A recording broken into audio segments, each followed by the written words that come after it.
ಪಡೆಯಲಿದ್ದಾರೆ.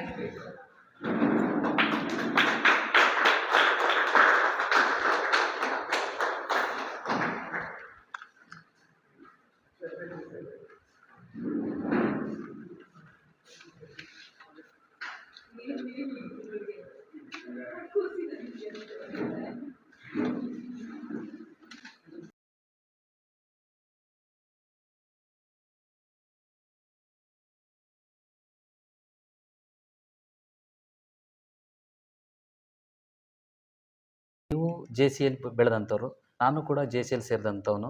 ನಾನು 2011 September 15 JC ಸಪ್ತಾಹ ಮೂಡಿಗೆರೆಯಲ್ಲಿ ನಡೀತು.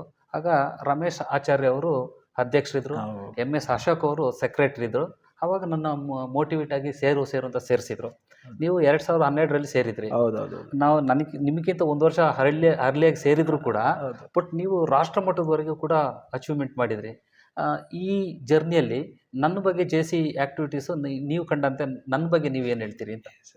ಸರ್, ನಾನು ಹೇಳಿದ್ನಲ್ಲ ಸರ್, JC ಈಗ ನನಗೆ ವಲಯದಲ್ಲಿ ನನ್ನ ಘಟಕದ ಮೇಲೆ ನನಗೊಂದು ತುಂಬಾ ಆತ್ಮೀಯತೆ ಇರುವಂತ ಒಂದು ಘಟಕ ಯಾವುದು ಅಂತ ಕೇಳಿದ್ರೆ JC ಮೂಡಿಗೆರೆ. ನಾನು ಹಲವಾರು ಬಾರಿ ಹೇಳಿದ್ದೀನಿ, ದೊಡ್ಡ ವೇದಿಕೆಗಳಲ್ಲಿ ಹೇಳಿದ್ದೀನಿ. ನನ್ನ ಈವನ್ ಐ ಥಿಂಕ್ ನನ್ನ ಮಿಡ್ ಕಾನ್ಫರೆನ್ಸ್ ಇವೆಂಟ್ ಅಲ್ಲೂ ಕೂಡ ನಾನು ಎಲ್ಲೋ ಒಂದು ಕಡೆನೂ ಹೇಳಿದ್ದೀನಿ. ಬಿಕಾಸ್ ನನಗೆ ತುಂಬಾ ಆತ್ಮೀಯತೆ ಇರೋದು. ನಾನು ಡೇ ಒನ್ ಇಂದ ನೀವು ಹೇಳಿದಾಗೆ ರಮೇಶ್ ಅಣ್ಣ ನನಗೆ ತುಂಬಾ ಆತ್ಮೀಯರು. ಓಕೆ, ನಾನು ಆ ಭಾಗದಲ್ಲಿ ಬಂದ್ರೆ ರಮೇಶ್ ಅಣ್ಣಂಗೆ ಫಸ್ಟ್ ಫೋನ್. ನಾನು ಎಲ್ಲೇ ಉಳಿದ್ರು ನಾನು ಮೂಡಿಗೆರೆಯಲ್ಲಿ ಉಳಿತಾ ಇದ್ದೆ. ಓಕೆ, ಎಲ್ಲೋ ಒಂದ್ ಕಡೆ ನನಗೆ ಮೂಡಿಗೆರೆ JC ಮೂಡಿಗೆರೆ ತುಂಬಾ ಸವಿ ನೆನಪುಗಳಿದೆ. ಅಲ್ಲಿರಂತ ಭವನ ಆಗಿರ್ಬೋದು, ನನ್ಗೆ ತುಂಬಾ ಖುಷಿ. ನಾನು ನಿಮ್ಮ ಫೌಂಡರ್ನ ಮೀಟ್ ಮಾಡಿದ್ದೀನಿ, ಅವ್ರನ್ನ ಹತ್ರ ಕರೆಸಿ ಮಾತಾಡೋದಾಗಿರ್ಲಿ. JC ಹೌದೌದು, ಅದು ಹೆಂಗೆ ಬಿಲ್ಡಿಂಗ್ ನೀವು ಇನ್ವೆಸ್ಟ್ ಮಾಡಿರ ಆ ಒಂದು ಸ್ಟೋರಿ ನಾನು ಇಂಡಿಯಾದಲ್ಲಿ ಎಲ್ಲೆಲ್ಲಿ ಹೋದಾಗ್ಲೂ ಹೇಳಿದ್ದೀನಿ. ಅವ್ರು ಬಿಕಾಸ್ ಅವರು ಹೇಳಿದ್ರು ನ್ಯಾಷನಲ್ ಸೇವಿಂಗ್ ಸ್ಕೀಮ್ಸ್, ಅವಾಗ ಪೋಸ್ಟಲ್ ಸೇವಿಂಗ್ ಸ್ಕೀಮ್ ನ ಒಂದು ದುಡ್ಡಲ್ಲಿ ಅವರು ಆ ಬಿಲ್ಡಿಂಗ್ ಕಟ್ಟಿದ್ದು. ಓಕೆ, ಅವರೆಲ್ಲ ವಿಷನರೀಸ್. ಓಕೆ, ಇವತ್ತು JC ಅಲ್ಲಿ ಹೋದಾಗ ಮೂಡಿಗೆರೆನಲ್ಲಿ ತಲೆ ಎತ್ಬಿಟ್ಟು ನಿಂತಿದೆ ಬಿಲ್ಡಿಂಗ್. ಅದು ಹೇಳುತ್ತೆ ನಾನು JC ನಮ್ಮ ಮಾರ್ಕ್ ಇಲ್ಲಿದೆ ಅಂತ. ಸೊ ಖುಷಿ ಆಗುತ್ತೆ. ಸೊ ಮೂಡಿಗೆರೆ ಚಾಪ್ಟರ್ ನನಗೆ ತುಂಬಾ ಖುಷಿ. ನಿಮ್ಮ ಒಡನಾಟ ನಾನು ಆಗ್ಲೇ ಹೇಳಿದ್ನಲ್ಲ, ಬಿಕಾಸ್ ನೀವು ಒಂದು ನಾನು ನನ್ನ ಪೀರಿಯಡ್ ಇಂದ ನಿಮ್ಮನ್ನ ನೋಡ್ತಾ ಇದ್ದೀನಿ. ನೀವು ತುಂಬಾ ಒಂದು ಪ್ಯಾಷನೇಟ್ JC. ಓಕೆ, ಸೊ ಇವತ್ತು ನೀವು ಒಂದು ಇಷ್ಟೊಂದು ಒಳ್ಳೆ ಪೊಸಿಷನ್ ಇದ್ದೀರಾ. ನೀವು ಒಂದು ಡಿಪಾರ್ಟ್ಮೆಂಟ್ ಅಲ್ಲೂ ಕೂಡ ಒಂದು ರೆಸ್ಪೆಕ್ಟಬಲ್ ಪೊಸಿಷನ್ ಇದ್ದೀರಾ. ನೀವು ಒಂದು ಇನ್ಸ್ಪಿರೇಷನ್, ಎಷ್ಟೋ ಜನಗಳ ಕನಸು ನಿಮ್ಮ ಒಂದು ವೇದಿಕೆಯಲ್ಲಿ. ಬಟ್ ನೀವು ಇಷ್ಟೊಂದು ಐ ಥಿಂಕ್ ನೀವು ಬಹುಶಃ ಒಂದು JC ಆಗಿದ್ದಕ್ಕೆ ಇಷ್ಟೊಂದು ಸರಳವಾಗಿ ಎಲ್ಲರಿಗೂ ಆಕ್ಸೆಸಬಲ್ ಆಗಿ ಇಷ್ಟೊಂದು ಒಳ್ಳೆ ಕೆಲಸ ಮಾಡೋದಕ್ಕೆ ಎಲ್ಲೋ ಒಂದ್ ಕಡೆ JC ನಿಮಗೆ ಪ್ರೇರಣೆ ಆಗಿರುತ್ತೆ ಅಂತ ಅನ್ಕೋತೀನಿ. ಇದೊಂದು ಸಣ್ಣ ಸಂಸ್ಥೆ ಅಲ್ಲ, ದೊಡ್ಡ ಸಂಸ್ಥೆ. ಸೊ ನಾನು ನಿಮ್ಮ ಬೆಳವಣಿಗೆ, ನಿಮ್ಮ ಗ್ರೋತ್, ನಿಮ್ಮ ಇದು ಅಚೀವ್ಮೆಂಟ್ ನೋಡಿ ಬಂದಿರೋಂಥ ಒಂದು ವ್ಯಕ್ತಿ. ತುಂಬಾ ಖುಷಿ ಆಗುತ್ತೆ. ತುಂಬಾ ಒಂದು ಪಾಸಿಟಿವ್ ಪರ್ಸನಾಲಿಟಿ. ಬಿಕಾಸ್ ಇವತ್ತು ಸಮಾಜದಲ್ಲಿ ಬೇಕಾಗಿರೋದಿದ್ದೇನೆ. ಇವತ್ತು ಮೋಟಿವೇಶನ್ಸ್ ನಾನು ಯಾವಾಗಲೂ ಹೇಳ್ತೀನಿ, motivation is temporary, inspiration is permanent. ನೀವು ಮಾಡುವಂಥ ಈ ಕೆಲಸಗಳು ಇದೇ ನಿಜವಾದ ಇನ್ಸ್ಪಿರೇಷನ್. ಈಗ ನೀವು ಇದೆಲ್ಲ ಮಾಡೋಂಥ ಅವಶ್ಯಕತೆ ಇಲ್ಲ. ನಿಮ್ಮ ಈ ಥರ ಈ ಒಂದು ವಿಡಿಯೋ ಇಂದ, ಒಂದು ಚಾನಲ್ ಇಂದ ಯಾವುದೋ ಒಂದು ವ್ಯಕ್ತಿಗೆ ಒಂದೇ ಒಂದು ಸ್ಪಾರ್ಕ್, ಒಂದೇ ಒಂದು ಐಡಿಯಾ, ಒಂದೇ ಒಂದು ಇನ್ಸ್ಪಿರೇಷನ್, ಯಾರ್ದೋ ಒಂದು ಮಾತಲ್ಲಿ ಒಂದು ಇನ್ಸ್ಪಿರೇಷನ್ ಸಿಕ್ಕಿದ್ರೆ ಸಾಕು. ಅದು ಅವ್ರ ಲೈಫ್ ಚೇಂಜ್ ಮಾಡ್ಬೋದು. ಅವ್ರ ಲೈಫ್ ಅಲ್ಲ, ಅವ್ರ ಜನರೇಷನ್ ಚೇಂಜ್ ಮಾಡುತ್ತೆ. ಸೊ ನೀವು ಮಾಡ್ತಾ ಇರೋಂಥ ಈ ಕೆಲಸ ತುಂಬಾ ಹೈಲಿ ಅಪ್ರಿಷಿಯೇಟ್ ದಿಸ್, ನಿಮ್ಮ ಒಂದು ಕೆಲಸಕ್ಕೆ. Keep doing it sir. So ನಿಮ್ಮಂಥ ವ್ಯಕ್ತಿಗಳು ಎಸ್ಪೆಷಲಿ ಈ ಒಂದು ಪೊಸಿಷನ್ ಕೂತ್ಕೊಂಡು ನೀವು ಮಾಡಿದಾಗ ಇದು ಜನಗಳ ಅಕ್ಸೆಪ್ಟೆನ್ಸ್ ಲೆವೆಲ್ ಜಾಸ್ತಿ ಇರುತ್ತೆ. ಬಿಕಾಸ್ ಈ ತರ ಒಳ್ಳೇದು ಮಾತಾಡೋಂಥವ್ರು ತುಂಬಾ ಕಡಿಮೆ. ಇವತ್ತು ಕೂಡ ಯಾವ ಸಮಾಜದಲ್ಲಿ ಬದುಕ್ತೀವಿ ಅಂದ್ರೆ, ಹಾಲು ಮಾರಾಟ ಮಾಡೋದಕ್ಕೆ ನಾವು ಬ್ರ್ಯಾಂಡ್ ಅಂಬಾಸಿಡರ್ ಇಡಬೇಕು, ಆಲ್ಕೋಹಾಲ್ ಮಾರೋದಕ್ಕೆ ಅಂಬಾಸಿಡರ್ ಬೇಡ. ಸೊ ಒಳ್ಳೇದು ಈಗಲೂ ನಾವು ಸಾರಿ ಹೇಳಿದ್ರೇನೆ ಒಳ್ಳೆತನ ಆಗೋದು.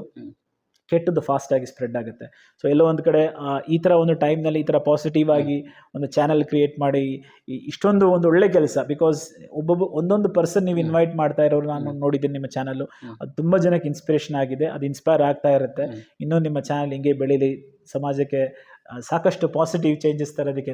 ನಮ್ಮ JCI ಇದು ಏನಿದೆ, to bring the positive change in the world. So ಅದು ಮಾಡೋದಕ್ಕೆ ನೀವು ಕಾರಣಕರ್ತರಾಗಿದ್ದೀರಾ. So thank you very much. Wish you all the very best for your future. ಈಗ ನಾನು ಕೂಡ ಮಾತೆಂಬ ಜ್ಯೋತಿರ್ಲಿಂಗದ 5ನೇ ಬ್ಯಾಚಿನ ಕಲಿಕಾರ್ಥಿ. ನೀವು ಮುಖ್ಯ ಕೋಚ್ ಆಗಿ ಅಥವಾ ತರಬೇತುದಾರರಾಗಿ ಟ್ರೈನಿಂಗನ್ನು ಕೊಟ್ರಿ. ಸುಮಾರು 45ರಿಂದ 50 ದಿವಸ ಟ್ರೈನಿಂಗನ್ನು ನಾವು ಆನ್ಲೈನ್ ಮೋಡಲ್ಲಿ ನಾವು ಭಾಗವಹಿಸಿದ್ದೆ ಸರ್. ಈ ಟ್ರೈನಿಂಗಲ್ಲಿ ನಾನು ಒಂದಷ್ಟು ಕಲಿಕೆಯಲ್ಲಿ ನಾನು JCಯಲ್ಲಿ ಇದ್ದೆ, ಆದರೂ ಕೂಡ ನಾನು ಕಲಿಯಲೇಬೇಕು ಅಂತ ಇಲ್ಲಿ ಬಂದೆ. ನಿಮಗೆ ನನ್ನ ಬಗ್ಗೆ ಏನಿಸ್ತು? ಒಳ್ಳೆ ಪ್ರಶ್ನೆ. ಹ್ಮ್ ಮಣಿಕಂಠ ಸರ್ ಹಾಗೆ ಅಂದ್ರೆ ಹ್ಮ್ ಆಲ್ರೆಡಿ ಲರ್ನ್ಡ್, ಹ್ಮ್ ಬಟ್ ಲರ್ನಡ್ಗೆ ಒಂದ್ ಸ್ವಲ್ಪ ಶೈನ್ ಅಪ್ ಬೇಕಿತ್ತು. ಓಕೆ. ಆ ಶೈನ್ ಅಪ್ಗೋಸ್ಕರ ಹುಡ್ಕೊಂಡ್ ಬಂದವ್ರು ನೀವು. ಇದು ನಮ್ಗೆ ಗೊತ್ತಾಯ್ತು ಆರಂಭದ ಒಂದೆರಡು ದಿನದಲ್ಲೇ. ಯಾಕಂದ್ರೆ ಅನ್ನ ಬೆಂದಿದೆ ಇಲ್ಲ ಅಂತ ಹೇಳ್ಬಿಟ್ಟು ಇಡೀ ಅನ್ನವನ್ನೆಲ್ಲ ಪರೀಕ್ಷೆ ಮಾಡೋದ್ ಬೇಕಿಲ್ಲ. ಒಂದ್ ಅಗಳ ಅಕ್ಕಿ ನೋಡಿದ್ರೆ ಹೆಂಗ್ ಗೊತ್ತಾಗುತ್ತೆ, ಹಂಗೆ ನಮ್ಗೆ ಒಂದೆರಡು ದಿನದಲ್ಲೇ ಗೊತ್ತಾಗ್ಬಿಡುತ್ತೆ ನಿಮ್ಮ ಶಕ್ತಿ ಏನು ಅಂತ. ಖಂಡಿತ ಶಕ್ತಿ ಆಲ್ರೆಡಿ ತುಂಬ್ಕೊಂಡ್ ಬಂದಿದ್ರಿ. ಇರುವಂತ ಶಕ್ತಿಯನ್ನ ಇನ್ನಷ್ಟು ಒಳಗಿನಿಂದ ಹೊರಗೆ ಬರಬೇಕು ಅನ್ನೋಂಥ ಪ್ರಯತ್ನವನ್ನು ನಾವು ಕೂಡ ನಿಮ್ಗೆ ಪ್ರೇರಣೆಯನ್ನ ಕೊಡ್ತಾ ಬಂದ್ವಿ. ಒಳ್ಳೆಯ ಚಿಂತನೆಗಳು ನಿಮಗೂ ಕೂಡ ಇದಾವೆ, ಒಳ್ಳೆಯ ಚಿಂತನೆ ಇದೆ. ನೀವು ಕೂಡ ತರಬೇತಿ ಕ್ಷೇತ್ರದಲ್ಲಿ ಆಸಕ್ತಿ ಇರುವಂಥವ್ರು, ಒಳ್ಳೆ ನಿರೂಪಕರು ಕೂಡ ಇದೆ ಅಂತ ನಾವು ಮುಂಚಿಂದಲೂ ಕೂಡ ನೀವು ಹೇಳ್ತಾ ಬಂದಿದ್ವಿ.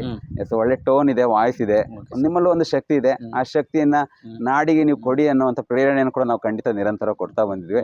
ಇದು ಗುಡ್, ವೆಲ್ ಜೆಂಟ್ಲ್ಮನ್ ಸರ್. ನಾನು ಕೂಡ ನುಡಿಗೋಪುರ ಕಾರ್ಯಕ್ರಮಕ್ಕೆ ಬಂದೆ. ನಿಮ್ಮ ಒಂದು ಏನು ನೀವು ಸನ್ನಿವಾಸ ತರಬೇತಿ ನುಡಿಗೋಪುರ ಅಂತ ಏನು ಟೈಟ್ಲ್ ಇಟ್ಕೊಂಡು ಆಫ್ಲೈನನ್ನು ಮಾಡಿದ್ರಿ. ಹೌದು ಸರ್. ಇಲ್ಲಿಗೆ ಬಂದು ನಾನು ಕೂಡ 3 ದಿವಸ ನಿಮ್ಮ ಜೊತೆಗೆ ಇದ್ದೆ. ಒಂದಷ್ಟು ಕಲಿತೆ, ಒಂದಷ್ಟು ಇನ್ನೂ ಕೂಡ ನಾನು ಟ್ಯೂನಪ್ ಆದೆ, ಶೈನಿಂಗ್ ಆಗಿದ್ದೀನಿ. ಕೊನೆಯದಾಗಿ ನೀವು ಈ ಕಾರ್ಯಕ್ರಮ ಮುಗಿಯುವ ಒಂದು ಹಂತದಲ್ಲಿ ಕೂಡ ರಾಜ್ಯ ಮಟ್ಟದ ನಿಮ್ಮ ಸ್ಪಾರ್ಕ್ ಅಕಾಡೆಮಿಯಿಂದ ನಿರೂಪಣಾ ರತ್ನ ಅಂತ ಕೂಡ ಒಂದು ಅವಾರ್ಡನ್ನು ಕೂಡ ಕೊಟ್ರಿ. ಅದು ಏನಕ್ಕೆ ಕೊಟ್ರಿ ಸರ್? ನನಗೆ ಖಂಡಿತ ಭಾಳ ಒಳ್ಳೆ ಪ್ರಶ್ನೆ ಕೇಳಿದ್ರಿ. ಇಲ್ಲಿ ನಾವು 3ನೇ ಹಂತದಲ್ಲಿ ಅಂದರೆ ಬೇಸಿಕ್ಕು, ಅಡ್ವಾನ್ಸು, ಆದ ನಂತರ ಸನ್ನಿವಾಸ ತರಬೇತಿ ಮಾಡ್ತೀವಿ. ಆದ 2ನೇ ತಂಡದ ಶಿಬಿರಾರ್ಥಿಯಾಗಿ ತಾವು ಬಂದ್ರಿ. ಅಲ್ಲಿ ನಾವು 2 ರೀತಿ ನಿಮ್ಮ ಶಿಬಿರಾರ್ಥಿಗಳನ್ನು ನಾಲೆಡ್ಜನ್ನು ನಾವು ಟ್ಯಾಲಿ ಮಾಡ್ತೀವಿ. ಒಂದು ಅವರ ಕ್ರಿಯಾಶೀಲತೆ, 2ನೇದು ಅವರ ಪ್ರತಿಭೆ, 3ನೇದು ಅವರ ಪಾಲ್ಗೊಳ್ಳುವಿಕೆ. ಸೊ ಈ 3 ಹಂತದಲ್ಲಿ ಅತ್ಯಂತ ಯಶಸ್ವಿಯಾಗಿ ಯಾರು ಸೆಲೆಕ್ಷನ್ ಆಗ್ತಾರೋ ಅಥವಾ ನಮ್ಮ ತೀರ್ಪುಗಾರರಿಗೆ ಟ್ರೈನರ್ಸ್ಗಳು ಅವ್ರನ್ನ ಅಬ್ಸರ್ವೇಷನ್ ಮಾಡಿ ಈ 3 ಹಂತದಲ್ಲಿ ಅದ್ಭುತವಾದಂಥ ಫೋಕಸ್ ಅನ್ನ, ಅದ್ಭುತವಾದಂಥ ಪ್ರತಿಭೆಯನ್ನು, ಅದ್ಭುತವಾದಂಥ ಔಟ್ಪುಟ್ ಅನ್ನ ಕೊಡ್ತಾರೆ. ಅವರುಗಳಿಗೆ ನಾವು ಸ್ಪಾರ್ಕ್ ನಿರೂಪಣಾ ರತ್ನ ಅಂತ ಕೊಡ್ತಾ ಇದ್ವಿ. ಬಹುಶಃ ನನಗೆ ಬಹಳ ಖುಷಿ ಕೊಡುವಂಥದ್ದು ನಿಮ್ಮಂಥ ಅದ್ಭುತವಾದಂಥ ಪ್ರತಿಭೆಗೆ ಸಿಕ್ಕಿದೆ ಅದು. ಹಾಗಾಗಿ ಆ ಸ್ಪಾರ್ಕ್ ನಿರೂಪಣಾ ರತ್ನವನ್ನು ಪಡೆದಂಥ ಅದು ಪ್ರಶಸ್ತಿಗೆ ಒಂದು ವೆಯ್ಟ್ ಬಂತು. ಪ್ರಶಸ್ತಿಗೆ 2 ಅರ್ಥ ವೆಯ್ಟ್ ಬರುತ್ತೆ. ಒಂದು ವ್ಯಕ್ತಿಗೆ ಪ್ರಶಸ್ತಿ ಕೊಟ್ರೆ ಪ್ರಶಸ್ತಿಗೆ ಬೆಲೆ ಜಾಸ್ತಿ, ಇನ್ನೊಂದು ಇರ್ತವೆ ಪ್ರಶಸ್ತಿಗೆ ಬೆಲೆ ಜಾಸ್ತಿ ಇರುತ್ತೆ, ವ್ಯಕ್ತಿಗೆ ಬೆಲೆ ಕಡಿಮೆ. ಸೊ 2 ತರ ಪ್ರಶಸ್ತಿ. ಸೊ ಈಗ ನಮಗೆ ಈ ನಿರೂಪಣಾ ರತ್ನ ನಿಮಗೆ ಕೊಟ್ಟು ನಮ್ಮ ಪ್ರಶಸ್ತಿಯನ್ನು ನಾವು ಹೆಚ್ಚಿಸ್ಕೊಂಡಿದ್ದೀವಿ, ಗೌರವ.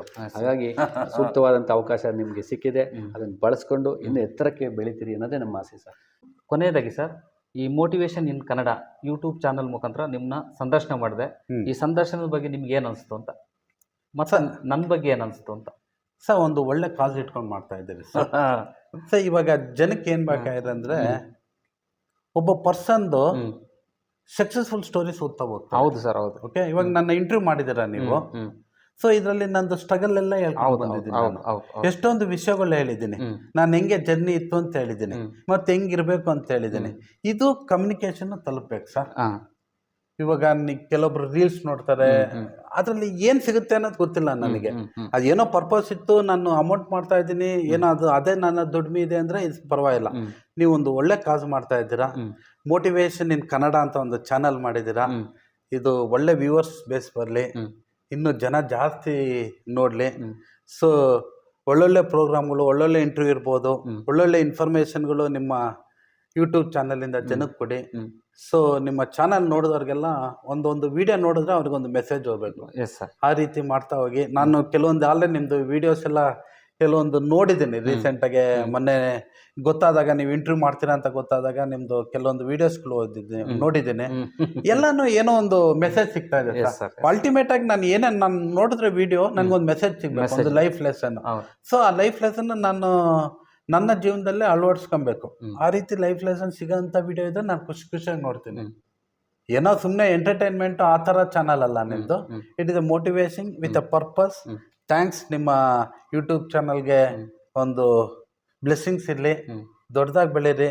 ನಿಮ್ಗೂ ದೇವ್ರು ಒಳ್ಳೇದು ಮಾಡಲಿ. ಮುಂದೆ ಈ ಥರ ಒಳ್ಳೊಳ್ಳೆ ಇಂಟರ್ವ್ಯೂ ಮಾಡಿ ಮುಂದೆ ಒಂದಿನ ಕನ್ನಡದಲ್ಲೇ ಮೋಟಿವೇಶನ್ ಇನ್ ಕನ್ನಡ ಅಂದರೆ ನಿಮ್ಮ ಯೂಟ್ಯೂಬ್ ಹೇಳಿದ ತಕ್ಷಣಕ್ಕೆ ಜನಕ್ಕೆ ಗೊತ್ತಾಗಬೇಕು, ನಿಮ್ಮ ಬಗ್ಗೆ ಗೊತ್ತಾಗಬೇಕು. ಇದು ಹೇಳಕ್ಕೆ ಇಷ್ಟಪಡ್ತಾ ಇದ್ದೀನಿ ಸರ್. ಮೇಡಮ್, ಈಗ ಕೊನೆಯದಾಗಿ ಇಷ್ಟ ತನಕ ನಿಮ್ಮನ್ನ ಸಂದರ್ಶನ ಮಾಡಿದೆ. ನಾನು ಕೂಡ ಮಾತೆಂಬ ಜ್ಯೋತಿರ್ಲಿಂಗ 5ನೇ ಬ್ಯಾಚಿನ ಕಲಿಕಾರ್ಥಿಯಾಗಿ ಈ ಸ್ಪಾರ್ಕ್ ಅಕಾಡೆಮಿಗೆ ಸೇರ್ಕೊಂಡವನು. ನೀವು ಕೂಡ ಸುಮಾರು ಕ್ಲಾಸ್ಗಳನ್ನು ಆನ್ಲೈನ್ ಕ್ಲಾಸ್ ತಗೊಂಡಿದ್ರಿ, ಆಫ್ಲೈನ್ ಕ್ಲಾಸ್ ಕೂಡ ನಾನು ಅಟೆಂಡ್ ಆಗಿದ್ದೀನಿ. ಈಗ ನಿಮಗೆ ಏನು ಅನಿಸ್ತು ಇಂಟ್ರೂ ಮಾಡಿದಾಗ? ಒಬ್ಬ ವಿದ್ಯಾರ್ಥಿಯಾಗಿ ನಾನು ಕೂಡ ನೀವು ಈಗ ಒಂಥರ ನೀವು ಟ್ರೈನರು, ಹಾ ನಾನು ವಿದ್ಯಾರ್ಥಿ, ಹಾ ನಿಮಗೆ ಏನು ಅನಿಸ್ತು? ಸರ್, ನನಗೆ ನಿಜ ಹೇಳ್ಬೇಕಂತಂದ್ರೆ ನಂಗೆ ವಿದ್ಯಾರ್ಥಿ ಅನ್ನೋ ಭಾವನೆನೇ ಬರ್ಲಿಲ್ಲ. ಅಂದ್ರೆ ನಿಮ್ಮ ಎಫರ್ಟ್ ಅಷ್ಟಿದೆ. ನಾನು ಇಲ್ಲಿ ಕೂತ್ಕೊಂಡಾಗ ಆ ಥರ ಸ್ಟೂಡೆಂಟ್ ಆ ಥರದ್ದು ಬರೋದೇ ಇಲ್ಲ. ಯಾಕಂದ್ರೆ ನಿಮ್ಮಲ್ಲಿ ನೀವು ಹಾರ್ಡ್ ವರ್ಕ್ ಮಾಡೋದ್ರಿಂದ ನಿಮ್ಮ ಮಾತು ಇರ್ಬೋದು, ನಿಮ್ಮ ಸ್ಪಷ್ಟತೆ ಇರ್ಬೋದು, ನನಗಿಂತ ಚೆನ್ನಾಗಿ ಉತ್ತಮವಾಗಿ ಮಾಡಿದೆ. ಅಂದ್ರೆ ಇಲ್ಲಿ ಖುಷಿ ಏನಂತಂದ್ರೆ ನಮ್ಮ ಒಬ್ಬ ವಿದ್ಯಾರ್ಥಿ ಅಥವಾ ಸ್ಟೂಡೆಂಟ್ ಎಷ್ಟು ಚೆನ್ನಾಗಿ ಒಂದು ಹ್ಯಾಂಕರಿಂಗ್ ಮಾಡೋದಿರ್ಬೋದು, ಒಂದು ನಿರೂಪಣೆ ಮಾಡೋದಿರ್ಬೋದು, ಮತ್ತೆ ಒಂದು ನೀವು ಕೇಳ್ತಾ ಇದ್ದಂತಹ ಕ್ವೆಶನ್ಸ್, ರ್ಯಾಪಿಡ್ ರೌಂಡ್ ಎಲ್ಲ ನನ್ಗೆ ಒಬ್ಬ ಒಳ್ಳೆ ಹ್ಯಾಂಕರಿಂಗ್ ಅಥವಾ ಒಳ್ಳೆ ಪರಿಣಿತ ಇವ್ರ ಇಂಟರ್ವ್ಯೂ ಮಾಡ್ದಂಗಿತ್ತು ಸರ್. ಕೊನೆಯದಾಗಿ ಮೋಟಿವೇಶನ್ ಕನ್ನಡ ಮತ್ತು ನನ್ನ ಬಗ್ಗೆ ಹೇಳಿ. ಎಸ್, ಮೋಟಿವೇಶನ್ ಕನ್ನಡ ಒಂದು ಅದ್ಭುತವಾದಂಥ ಚಾನಲ್. ನಾಡಿನ ಸಮಾಜಕ್ಕೆ ಕನ್ನಡದ ಮೂಲಕ ಒಂದು ಪ್ರೇರಣೆಯನ್ನು ಕೊಡುವಂಥ ಒಂದು ಚಿಲುಮೆಯಾಗಿ ಕಂಗೊಳಿಸ್ತಾ ಇದೆ. ನೀವು ಕೂಡ ಮಣಿಕಂಠರ್ ಸರ್ ತುಂಬಾ ಆಸಕ್ತಿಯನ್ನು ವಹಿಸ್ಕೊಂಡು ಇದ್ರ ಬಗ್ಗೆ ನೀವು ಕೆಲಸವನ್ನು ಮಾಡ್ತಾ ಇದ್ದೀರಾ. ನಿಮ್ಮೆಲ್ಲ ಕಾರ್ಯಗಳು, ಚಿಂತನೆಗಳು ಎಲ್ಲವೂ ಕೂಡ ಒಳ್ಳೇದಾಗ್ಲಿ, ಶುಭವಾಗಲಿ. ಮೋಟಿವೇಶನ್ ಚಾನಲ್ ಅನ್ನ ದಯವಿಟ್ಟು ನೋಡಿ, ಹೆಚ್ಚು ನೋಡಿ, ಲೈಕ್ಸ್ ಕೊಡಿ, ಸಬ್ಸ್ಕ್ರೈಬ್ ಮಾಡ್ಕೊಳ್ಳಿ, ಹಾಗೂ ಇನ್ನೊಬ್ರು ಕಾಮೆಂಟ್ ಮಾಡಿ, ಇನ್ನೊಬ್ರು ಶೇರ್ ಕೂಡ ಮಾಡಿ. Thank you.